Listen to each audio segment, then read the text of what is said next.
Prime Minister Narendra Modi will visit Kanyakumari today for a two-day meditation trip. During his trip, he will be paying homage at the Rock Memorial and engage in meditation at Dhyan Mandapam, the same place where Swami Vivekananda once meditated. After wrapping up the election campaign, Prime Minister Modi has often gone on spiritual tours. In 2019, he visited Kedarnath, and in 2014, he went to Shivaji's Pratapgarh. Prime Minister Modi's two-day meditation at Vivekanand Rock is similar to his two-day visit to Uttarakhand's Kedarnath after the end of the 2019 general election campaign, when he undertook a 15-hour-long meditation. As per the reports, PM will first reach Thiruvananthapuram, and from there he will take an Mi-17 helicopter to Kanyakumari. He will witness the sunset and then begin with his prayers. He will be returning from Kanyakumari on the 1st of June. I will be joined by certain historians and other voices to take this conversation forward. But till then, let me take a moment to really explain the significance of where Prime Minister Modi has decided to now meditate as the campaigning for the 2024 Lok Sabha general elections comes to an end. The Vivekanand Rock is a tiny inlet located around 500 meters from Kanyakumari's Vavathurai beach, which is the southern tip of mainland India. It is accessible to the public via a 15-minute ferry ride.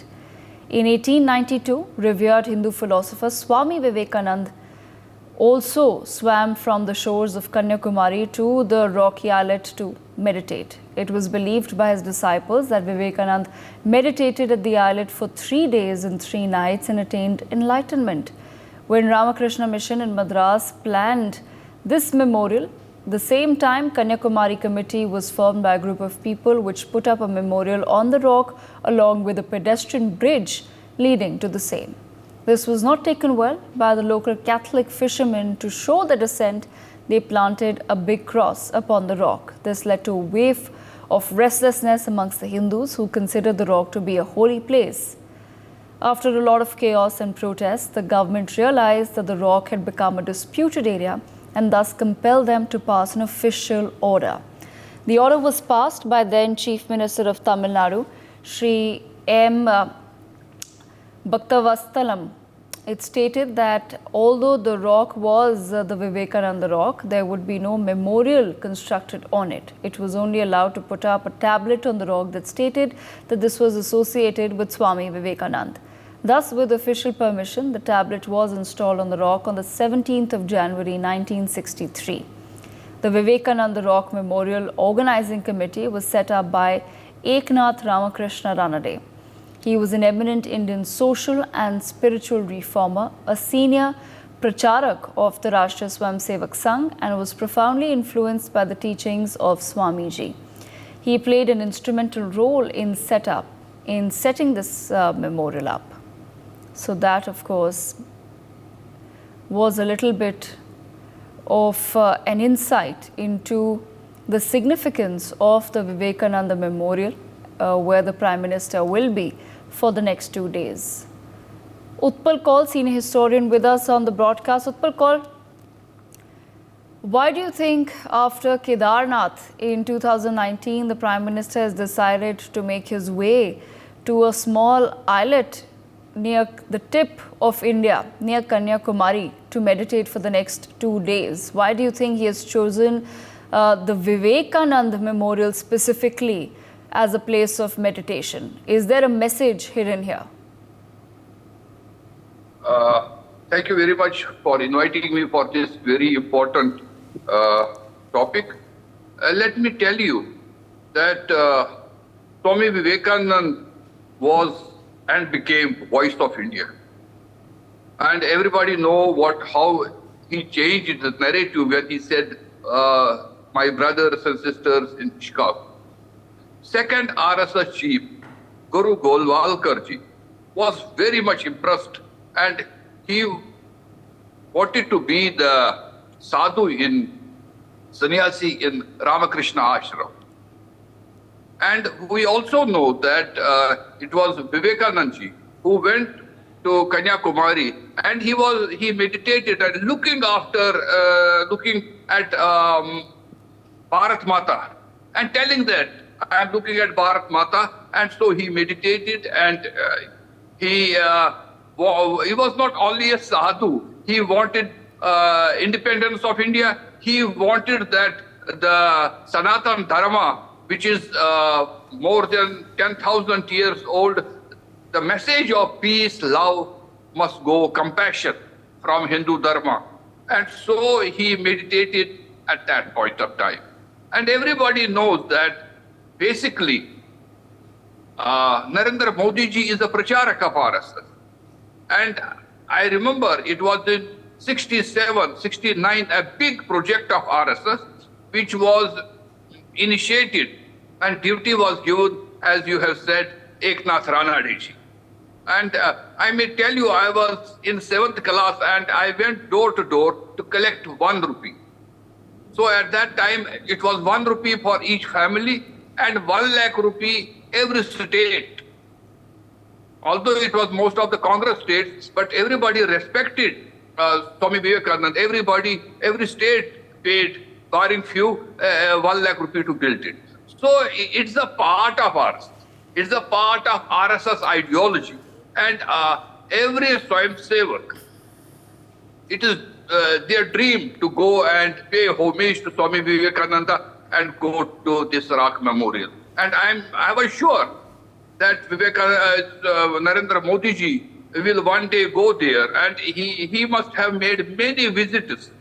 But here is the new government he is assuming. And so he will meditate there for a couple of days. I think he will be there for 48 hours. And it is a meditation. It's where he will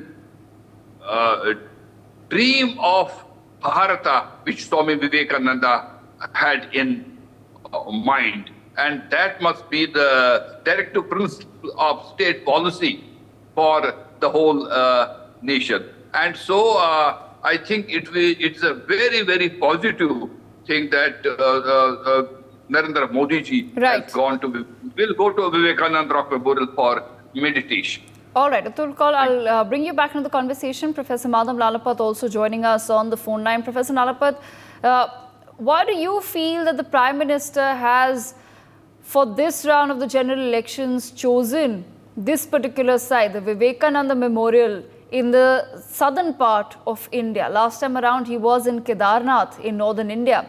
However, this time he wishes to meditate in the south of India. Is there a message here that he's trying to send out, specifically over the fact that it is Vivekananda's memorial that has also been chosen? Well, let me remind you, Devika, that Swami Vivekananda drew the international attention to the ancient history of India, to the ancient wisdom of India. And at the same time, Swami Vivekananda fought against some of the evils that he saw in society. For example, the misuse of the caste system. He was very much in favor of an Indian connect with the rest of the world, and he was very emphatic about the gifts that India could give to the rest of the world, while at the same time being open to whatever treasures of the mind the rest of the world could give to India. He had a completely open mind, not a closed mind in any way, and he had an open heart. He welcomed all kinds of thoughts and thinking to come to him. Frankly, these were also expressed much later by Mahatma Gandhi. Let all the doors and windows of my house be open so that every influence can come in. So from that point of view, I think it's very significant that the Prime Minister is going for silence, contemplation and meditation at the Vivekananda Rock Memorial. I've been there myself. It's an incredible place, and very frankly, when you look at the steps and etc., and you realize this is where Swami Vivekananda was, and this is where Swami Vivekananda, went through so much of inner thinking. it's important to understand why the Prime Minister is going there. Because the future is going to be a future of many challenges. It's going to be a future in which decisions will have to be taken that are very, very important for the future of the country. And in that situation, I think it's important to have this moment of meditation, of contemplation, in which one can think about what is happening, one can think about the path ahead, and one can think about how to navigate that path ahead for not only himself, but in a sense for the entire country. Therefore, I think it's a very welcome step. I think it's a step that is very necessary, in my view, for any individual at that higher stage of policy making to have, in which you get time to yourself. You get time for reflection. You get time for looking at the future, of better understanding the past and understanding how you can help ensure a much better future for the people of this country through ways that ensure a similar future for the rest of the world. Because that, after all, is the mission of India. The mission of India is not selfish. It's not just to grab prosperity at the expense of other countries, which has been the colonial experience and which has been the predatory experience that we are seeing play out in the 21st century, where a certain country to the north of India, China, is concerned, where it gains at the expense of others, whether it's in manufacturing or other fields. When India gains, the world must gain. And right. I think it's important to understand that. And therefore, yes, I agree that it's good that he is going for these 48 hours of meditation. I'm sure he's going to come out refreshed, and he's going to come out with new ideas and new concepts. Right, absolutely. Professor Nalapa, thank you so much for joining us on the broadcast. Rahul Ishwar also with us. Rahul, what are your thoughts on the Prime Minister deciding to meditate this time around at the Vivekananda Memorial? Two Vishwagurus that India, that is Bharat, has produced. One is Swami Vivekananda, one is Mahatma Gandhi. Both people are renowned worldwide for their spiritual social contribution, and it is absolutely welcome that any Prime Minister, any person in the position of power is celebrating, highlighting them. PM Modi was also highlighting Mahatma Gandhi's legacy just day before yesterday in that very viral clip that was misinterpreted by many people in our opposition. So Mahatma Gandhi and Vivekananda are two pillars of the modern Indian Hindu civilization, and that should be celebrated. Second, as an Indian from South and a South Indian, it gives me great privilege, or it gives me great pleasure and a sense of pride that PM Modi ji is giving more than enough attention to South, especially Tamil Nadu, Kerala kind of regions. And this is the space, this Kanyakumari, Tamil Nadu space is where a young Bengali who was hardly in the late 20s thought of a new India, that is Bharat, and he later decided to go to Chicago to the World Parliament of Religions. So that space is extremely important for India itself, not only our spirituality, not only Hindu community, for reimagining India in a bigger way. So PM Modi ji coming here, revitalizing himself, re-energizing himself is definitely great for India. It may have political subtext, nobody is denying, because whenever a great leader goes, whether it is Narendra Modi ji or Sri Arvind Kejriwal or Sri Rahul Gandhi, cameras may naturally follow him. The opposition is just unnecessarily complaining because they cannot beat Modi ji in his game. So Modi ji coming here, highlighting Vivekananda's legacy, highlighting the North-South connect, highlighting the pan-India spiritual legacy, rejuvenating himself is something absolutely great. Just like our Lakshadweep, where PM Modi ji, after highlighting Lakshadweep tourism, got a lot of boost in tourism. I genuinely hope as an Indian from South, we will also get a lot of extra visitors and extra people to know the legacy of Vivekananda and India. And I will thank Modi ji for doing it. It will be a spiritual retreat for him, and it will be a cultural rejuvenation for the entire South India, especially Tamil Nadu and Kanyakumari. Right, absolutely. Rahul, do you also feel that somewhere then there is a message for South India here as well? We have seen that the Prime Minister has given a lot of focus to South India this time around in these particular elections. So is this him in a way just also cementing that message once and for all, that just because the elections are over, don't worry, I will not forget? Absolutely. Let me, even without a tinge of bias, say this. Modi ji is perhaps the first Indian Prime Minister and first pan-Indian leader after Swami Vivekananda himself to say Tamil is older than Sanskrit. 99% of Modi ji's core constituency doesn't agree with that. 99% of my community, Brahmins, don't agree with that. But Modi ji has at least said this 5 times, including once in Pariksha Pe Charcha, where Modi ji explicitly said Tamil is older than Sanskrit and Tamil is the oldest language in the world. Let us be honest about it. We have not given South India, Tamil, the Dravida land, the Asian legacy of the South India, the due it has been in the past 70 years. But Modi ji has rightly highlighted. He has highlighted the unity, not the divisive Dravidian rhetoric, but unity of Takashi Tamil Sangam. He has brought the Chengol to the Indian Lok Sabha. He has brought that south north elements in a very good blended way. Mahatma Gandhi used to do it because Mahatma Gandhi sent his own son across to South India, Tamil Nadu and Kerala for Hindi Prajara Sabha. Mahatma Gandhi was a Gujarati, but Mahatma Gandhi was setting his own son to promote Hindi because we need some kind of linkages. Every society's fabric is interwoven like this, and Modi ji has rightly highlighted many aspects of South Indian culture, and it is a matter of great pride that we should be celebrating. And Modi ji won't be forgetting, he has come to Kerala, he has highlighted Shabarimala, Guruvayur, he has gone to Tamil Nadu, he has gone to Rameshwaram. So these are the nerve points of Indian civilization, the marma of dharma as we call it, and Modi ji has rightly highlighted it. And many people inside Modi ji's camp itself, the ultra right if we can call them, they don't agree with many of Modi ji's posturing, for example on Mahatma Gandhi, for example on Tamil. But Modi ji, being a statesman, has taken the political capital to do this. That's the reason why Modi ji is special. Beyond, I like him, as a political leader, but beyond politics, this is the reason why Modi ji is a statesman. So I hope Modi ji continues this, have more integration of north, south, east, west, because India, at the end of the day, without India, there is no meaning for south, east, north and west. I hope that India will integrate all directions into one unified coming together of our great Indian Bharatiya civilization.